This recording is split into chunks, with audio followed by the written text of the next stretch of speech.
Hello and welcome to Decoding Your Canine. Discover the secrets of having the perfect dog, the masterclass series covering health, wellbeing, training, and behavior.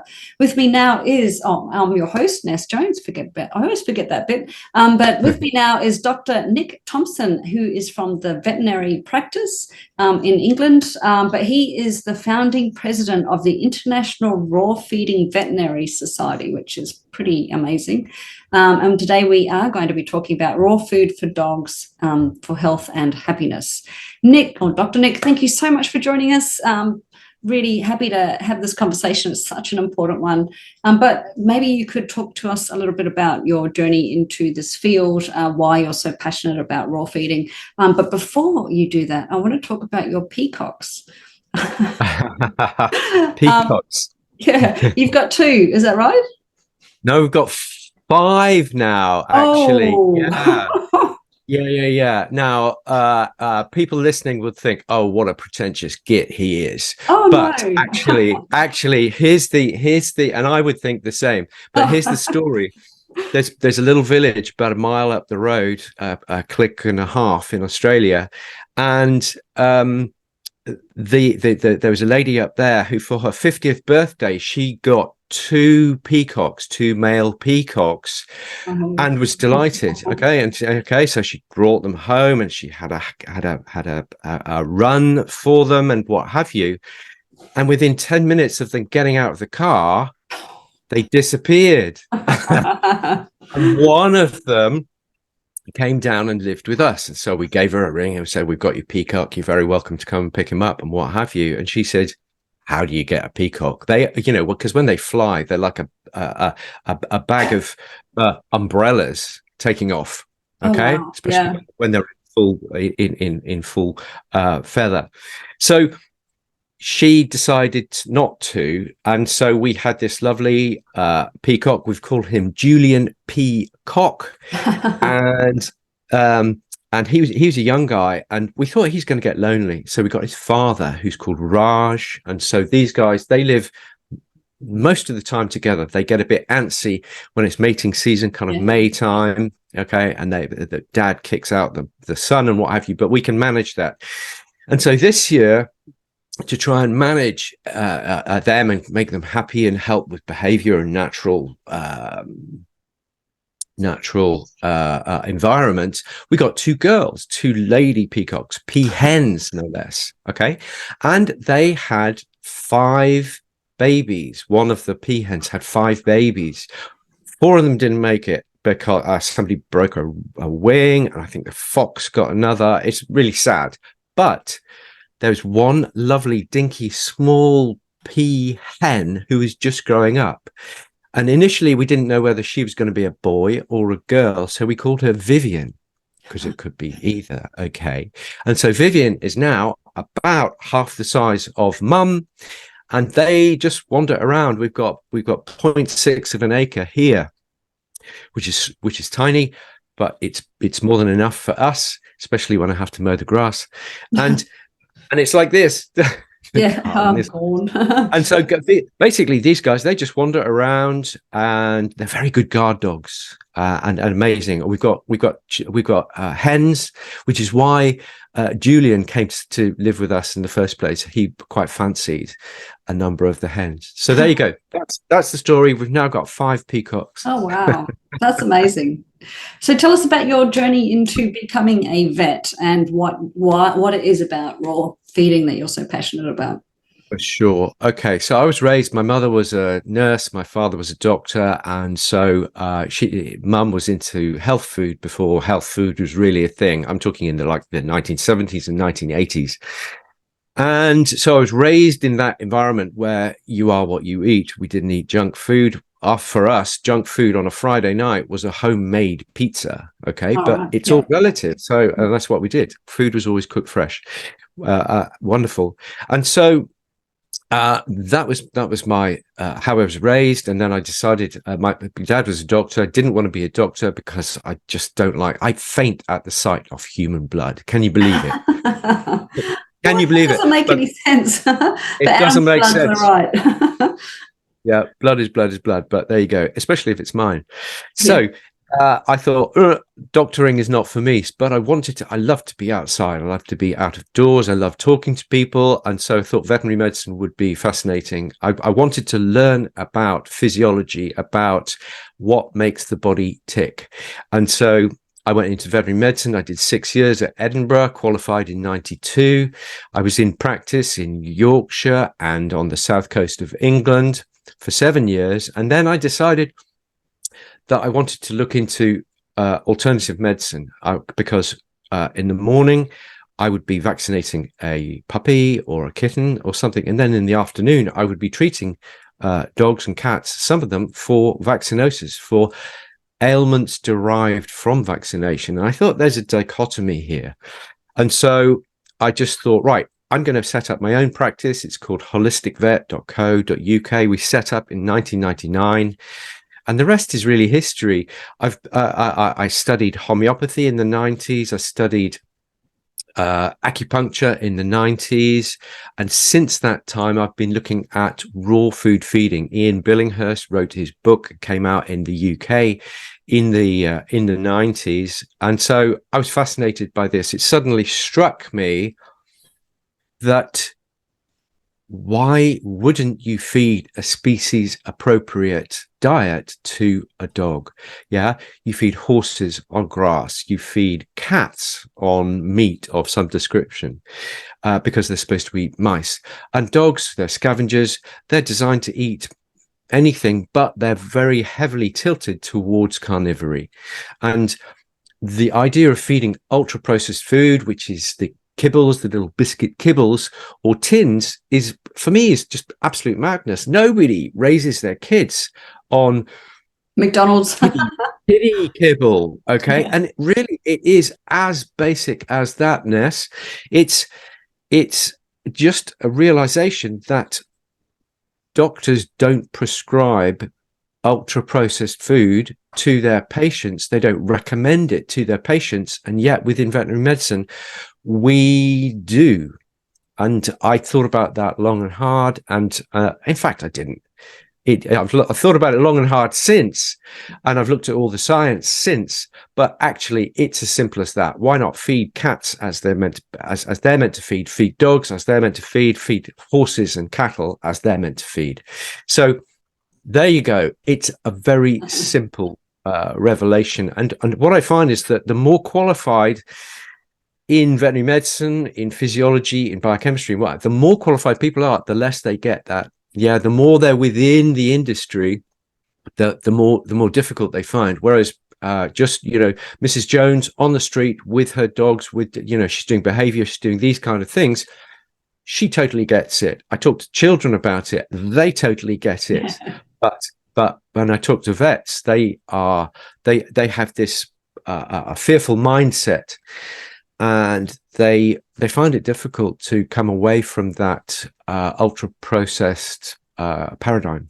Yeah, it's we need more holistic vets. Years ago, and I mean many years ago, I studied to be a small animal naturopath, and I had to go and spend 50 hours in a clinical practice. The vet was lovely, and she was very open to raw feeding and all that sort of stuff. But she had a new staff member who was interning there while she was finishing off her last year of veterinary practice studies, and she, oh my goodness, the attitude of this young lady was awful when it came to raw feeding. I would never do that. She was just so close-minded. It's dreadful, the dog. I would never put a dog on raw feeding. It's really bad for them. And I was thinking as a young person, I would have thought she would have been a little bit more open to new, different ideas and different. But yeah. Yeah. Sorry, my dog's having a cough. No, it's all good. You might hear the peacocks. I've got the window open here. They're pretty noisy, aren't they? They can be in May, June time. They are very noisy. But I think vets are very thoroughly trained, and they are trained that you need to feed a scientifically formulated diet, and when they get into practice, that's how they're trained, therefore that's how they do it, then they have little exposure to raw food. We're trying to change that. The Raw Feeding Veterinary Society, the Raw Pet Medics. I do a show every Tuesday night at 7 o'clock with Dr. Connor Brady, with Dr. Brendan Clark, called Raw Pet Medics. And we're just talking about all of this stuff, why raw food is so beneficial. Even fresh food, lightly cooked food, is beneficial, and why kibble is so challenging.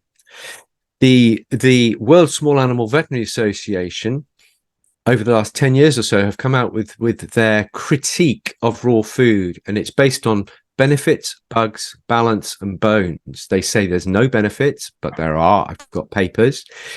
They say the bacteria within raw food, and there are bacteria there, will cause harm, and patently that is rare, vanishingly rare. We have given out millions, probably getting into the billions over the last 30 years, and the incidence of problems is low. I would wager that the incidence of problems from raw is a lot less than the incidence of problems from kibble. So benefits, bugs, balance. They say, oh, it's not balanced, you're going to die. But actually, if you balance the diet over 2-3 weeks, you don't need to ensure that every meal is balanced. Yeah. Have you ever eaten a balanced meal? You may have done, but you didn't even know. Yeah. You definitely go out to eat a balanced meal. You just approximately, you get your protein, and you get your veggies, and you get some berries, and you get omega-3s and what have you, and you hope for the best, because the body has been doing that with dogs for 45 million years. Dogs have been feeding themselves, and then all of a sudden, the big corporations come along and say, we know what's best for your dog. And I just reject that. So going back, benefits, bugs, balance, and bones. My industry is taught that bones will cause problems, but actually what happens is if you gently introduce the bones cleverly. I've done a video, it's called Bones and How to Feed Them. Oh, good. Yeah, so that's a little video that I've done, and if you introduce them sensibly, then they are very, very safe indeed. Dogs have been eating them for 45 million years. We as Homo sapiens have been around for 3 million, so they beat us 15 times over. They've had a lot of practice eating this stuff, and so it's kind of back to the future, Ness. We're feeding them as they have evolved, okay? And if you look at human nutrition, it's all about trying to feed the most human species appropriate diet for people. The further you get from a species appropriate diet, for humans, for example, the more disease you see. There's a 2018 French study looking at hundreds of thousands of people over about 6 years. And they found that with every 10% increase in ultra processed food, for dogs, that would be kibble and tins. For every 10%, you get 10 to 12% increase in rate of cancer.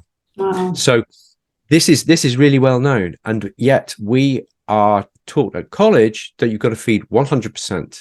Think of it, 100% ultra processed food for life.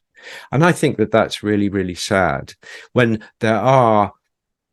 feeding raw food is so easy. I've done a video. It's called Raw Feeding, The Basics, available on my website. And it is basic. In 90 minutes, I will teach you the basics of feeding raw food. It's as simple as that. And I think that everybody who starts with raw food is terrified when they first start. Yeah, I speak to people who've been doing it 40 years and they'll go, oh yeah, I remember the day I was terrified. Or people who are just coming in. So don't let that fear cause a problem. In Australia, you've got an amazing guy called Matt Muir. I think he's based in Sydney. Look him up, Matthew Muir, and he's doing some really pioneering work, and he advocates raw food in his practice. So there are vets all around Europe, all around the States, all around Australia and New Zealand who are advocating raw food. So find those vets and talk to them.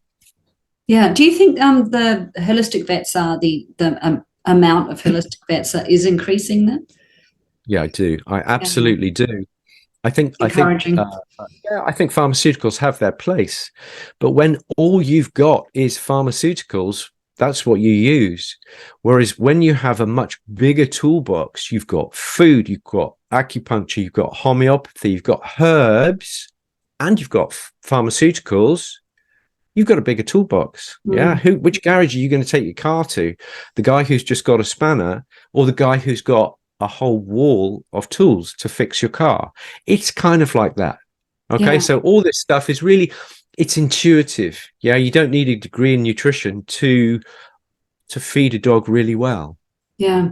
And I think, I mean, as a, in your own practice, I guess you must have a few people coming in there that are like, no, I'm not doing this.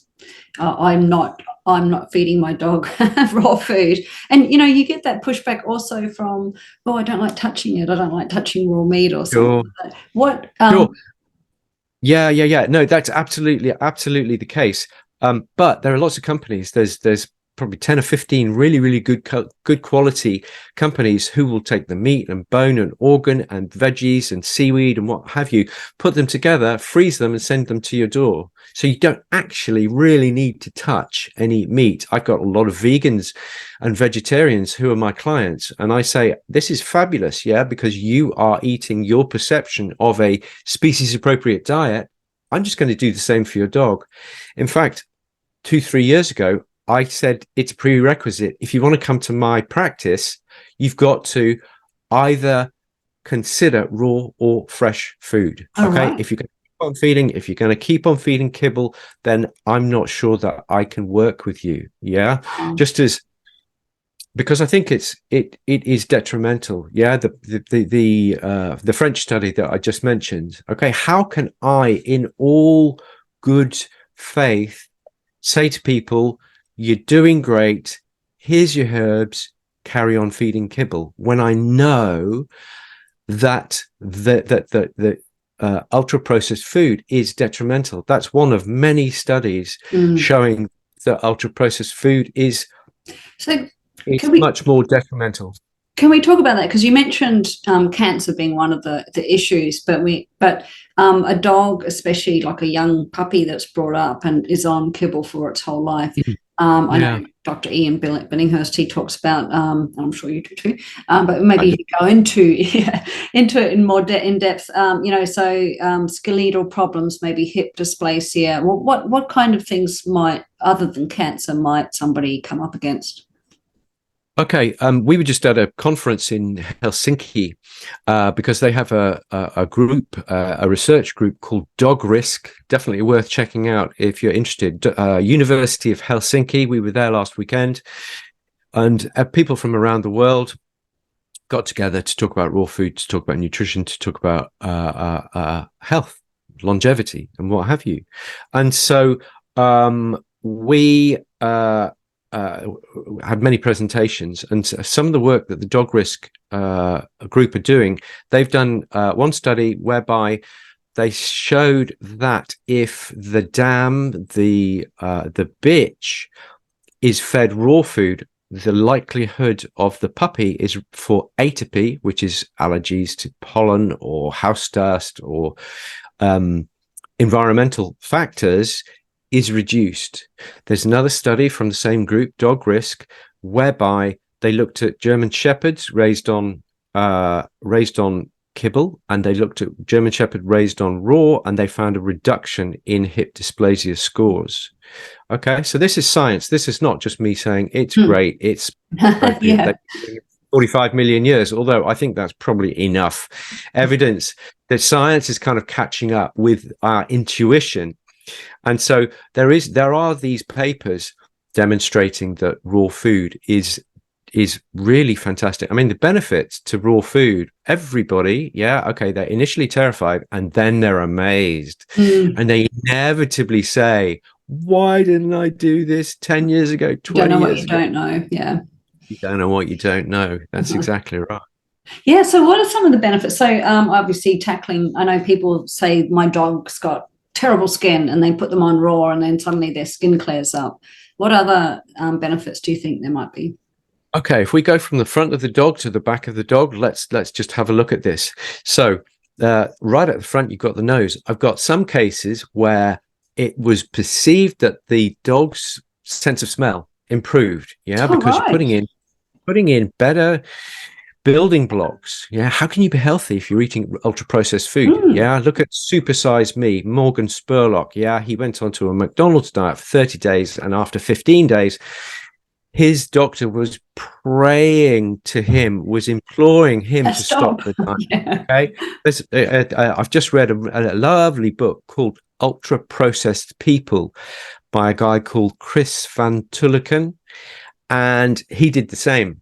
And they measured him, they MRI'd him, they did blood tests, and his cholesterol went up, and his insulin levels went up, and his body fat went up, and his weight went up, and Scary. This is what happens when you eat, and he wasn't going crazy. He wasn't just eating like M&Ms and jelly beans for a month. He was eating kind of standard supermarket ultra processed food for much of it. And so it makes sense that things improve. So going from the front of the dog. So next thing is teeth. Where there are some studies, Marks in 2016, an Australian study on beagles showed even within 2 weeks, you get improved tartar scores. That is less tartar when you're eating raw food. When you introduce bones and chicken wings and turkey necks and what have you into the diet, it stands to reason, and it is played out with empirical evidence that you're going to have a cleaning effect. Kibble doesn't clean teeth. Okay, that's why some of the manufacturers produce a kibble that cleans teeth. Okay, they wouldn't need to do that if generally kibble, biscuit, food cleaned teeth. So bones do clean teeth. Okay, so we've got nose, we've got mouth, we've got sweeter breath, because if you eat clean, your breath will be improved. We've got coming down, less gurgling, less regurgitation in many dogs. We've got better digestion. So one of the key things is that the poos improve. That there are many dogs out there. Less wind, less. Some people just have I have a scale. 0 is kind of soup, and 10 is a perfect. If you take a sausage off the barbecue, it's got a little bit of give, but it's firm. You can hold it between 2 fingers. Okay, I'm using a pen, not a sausage or a stool, just for your sensibilities, Ness. The dogs that we see will almost invariably rise up this, and this is one of the major selling points for raw food. I don't need to push raw food; it sells itself, and that's one of the most obvious things. That the poos go from kind of 7-ish. He's always a little bit like that. I have to scoop up the poo like this because you've got to pick up the poo these days, rightly so. But now they're producing 10 out of 10 sausages, and that's just, it makes life easier. You can see that the dog must be healthier, because you can't produce a great poo if your gut is in bad way. You can't produce great health if your microbiome, we need to talk about microbiome, if your microbiome is not in its best place. Other thing that really happens very quickly is often ears will improve. Dogs, they've got yeasty ears, mucky, yeasty ears. So these things will often improve.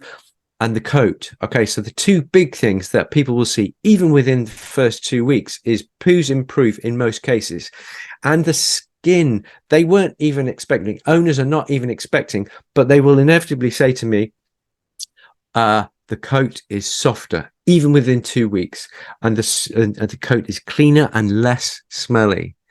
So I would go so far as to say, if you give me any physiological parameter for a dog, that will be improved.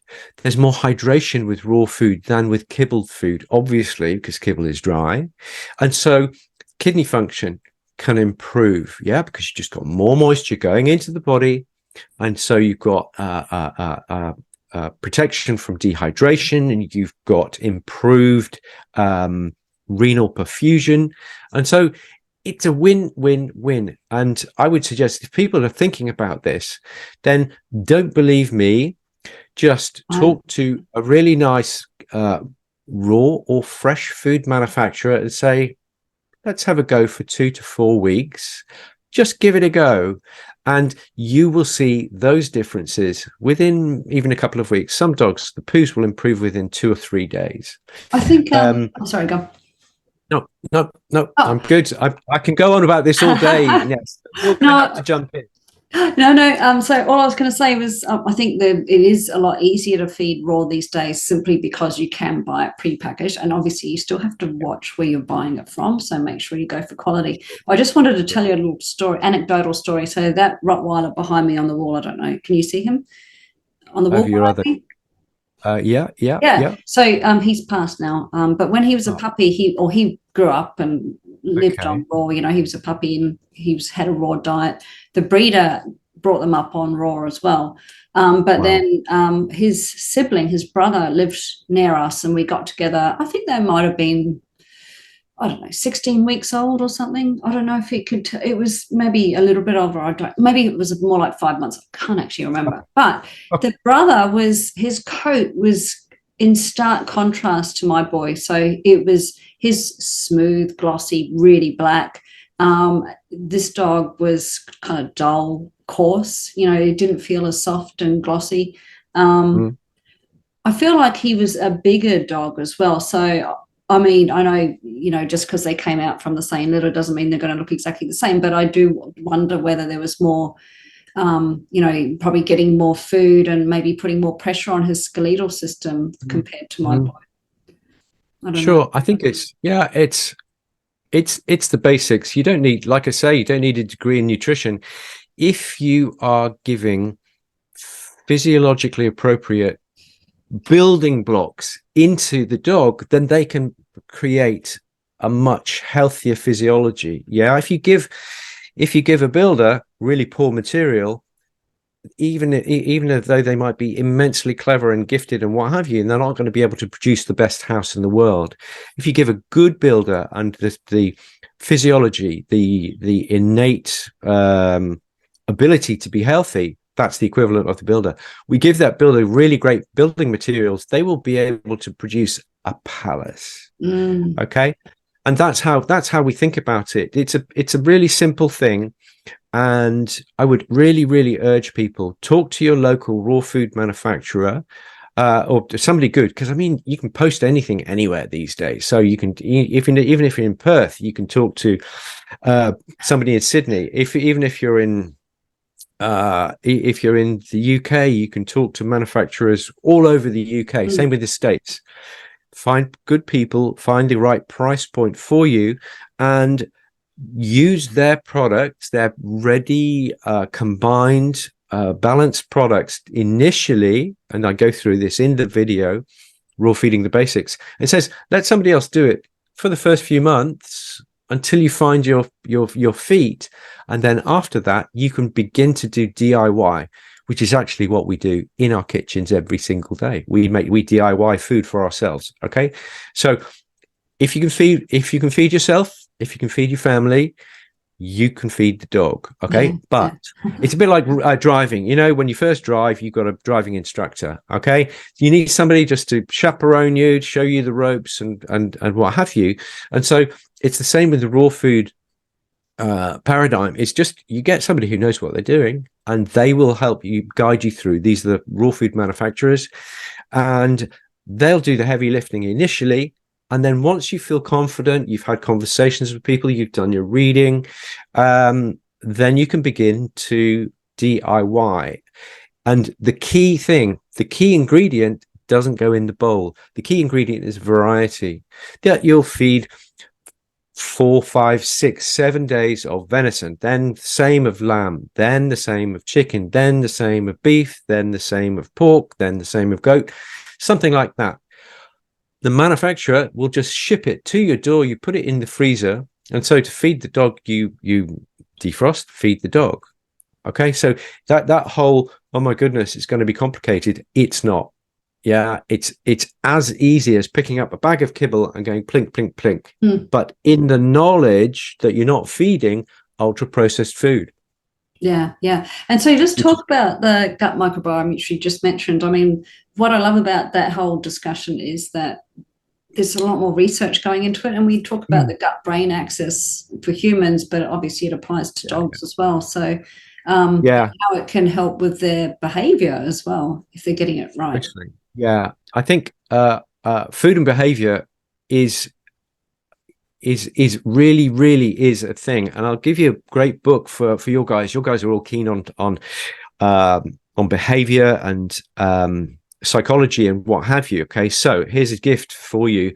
It's slightly old. It's 2017 book. It's called the Psychobiotic Revolution.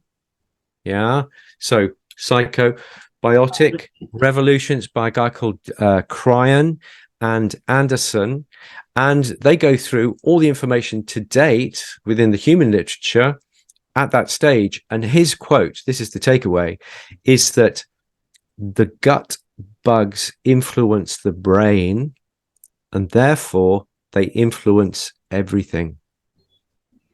Yeah. There you go. You don't even need to buy the book. That's the punchline at the end. It's basically, and I think it's logical to say, if you're feeding species inappropriate, ultra processed food, it is impossible for your microbiome to be fully realized, to be fully balanced, and to be as optimized as it possibly can be. Okay, the only way to do that is to go back to the drawing board and say, okay, you've evolved 45 million years to have meat and bone and organ and a bit of berries and some bit of seaweed and a bit of this, that, and the other.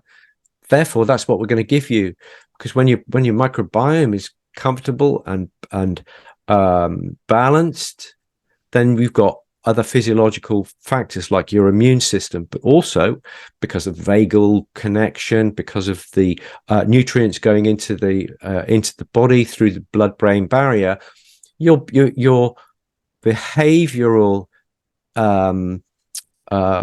you are better able to be a more behaviorally balanced dog. Okay, modulate your emotions. And you completely are. Yeah, you eat badly, you're going to be angsty, or your blood sugar is going to be all over the place, what have you, as a human. But that really is what it comes down to. When we feed the bugs in the gut in order to make everything else work as efficiently as possible. So it helps. And just on the ground, we see this. People come to me and they say, oh yeah, my dog is eating kibble. We treat the skin. And the owner will say, yeah, the skin's better, but you'll never believe this.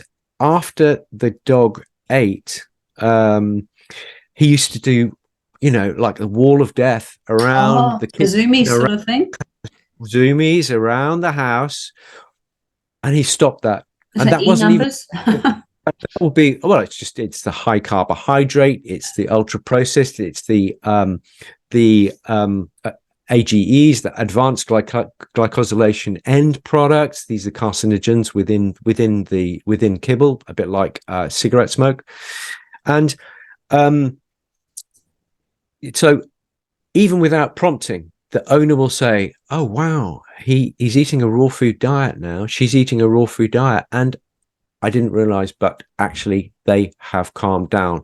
They have more energy, they are more content after eating, and overall they're just more present. Okay, which means that as behaviorists, you're then able to engage much better. Can you imagine standing in front of a class of primary school children who've just been given junk food and cola and what have you? Okay, compare that class with a class who've had, they've had meat and they've had veggies and they've had a little bit of fruit and water. Who's going to be the easiest class to teach as a human? Okay, there's a lot of similarity here, Ness, as you well know. But when people look at this, they can go, oh yeah, that makes sense. All the E numbers and the carbs and everything else that goes into the kibble, or is created within the kibble because it's so ultra processed, high temperature, high pressure. These things are totally unnatural, and they can produce unwanted effects. So behavior wise, I would say for me, it would be part of my protocol will be a raw or fresh food diet for all dogs, but especially for those with behavioral challenges. Yeah. Now, if you've got, deep psychological pathology, going onto a raw food is not going to transform you. However, if you're more content, if your blood sugar is more stable, if you feel hydrated and content, and you haven't got an itch, and your ears don't irritate you, and your teeth are not sore because you've got this tartar in your teeth, you're going to be a whole lot more easy to train and to enhance the behavior, the positive behavior within that individual. So for me, it's a must, and it's an easy win. I do have one question. So if there's somebody in this audience watching and saying, well, this isn't for me, this is ridiculous because my vet has put my dog on this special kidney formula from, I won't mention the brand, but, or it's on a special brand canned food, because of this health issue, what would your response be to that?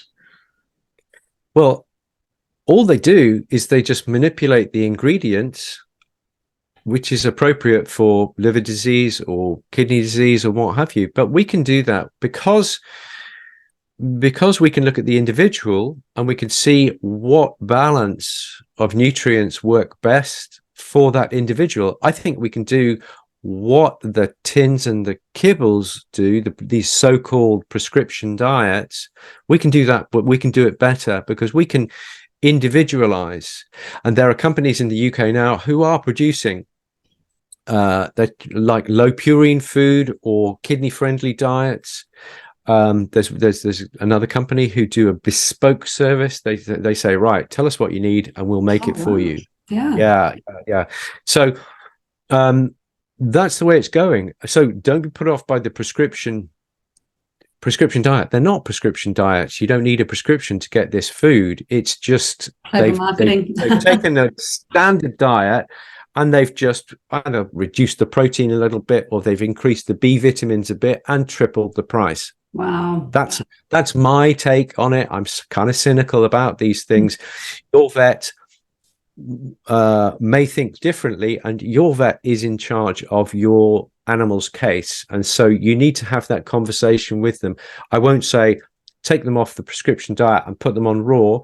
I think you need to have a conversation with your vet, and you need to have a conversation with another raw vet so that the diet is appropriate for the condition that you are actually dealing with.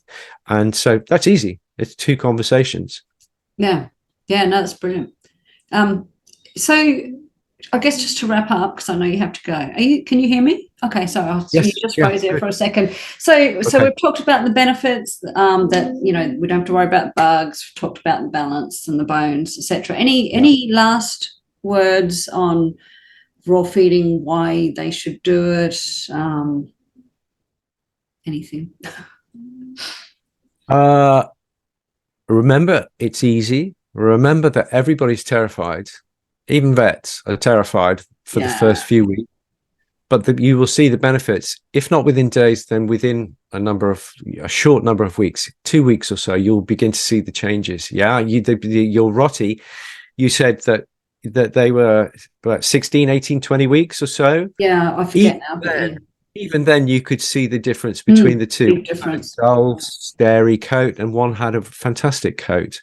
And so it's really simple. Absolutely go for it. I've done 2 vids to make it even simpler for you. One is called Raw Feeding the Basics, and it does what it says on the tin, ironically. Okay.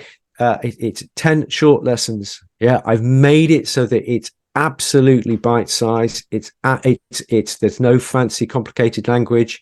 It's do this, do this, do this. This is how you do it. Think about this.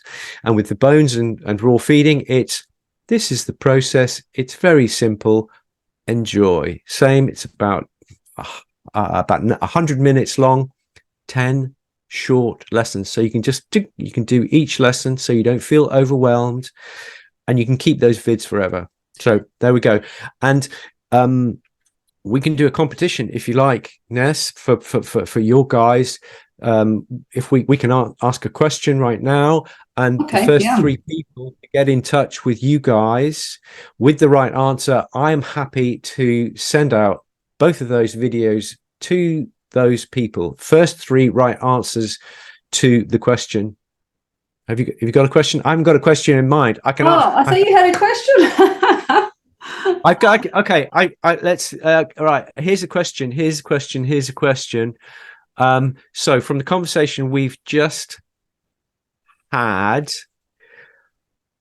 in what was the year of the Cryan and Anderson book, The Psychobiotic Revolution? What year did answer? But I won't tell you. Don't tell anyone. No. Okay. What was the year? If you can email to you guys, and if then you pass those 3 first people, then I will send those 2 videos to each of those first correct prizes. Dr. Nick, your website, which the link is below this video, you have so much amazing information on there and so many good resources. So I really encourage anybody watching this to get on the website and check it out and go through all the information on there, because there's a wealth of information. Yeah. Fantastic. Thank you. It's holisticvet.co.uk.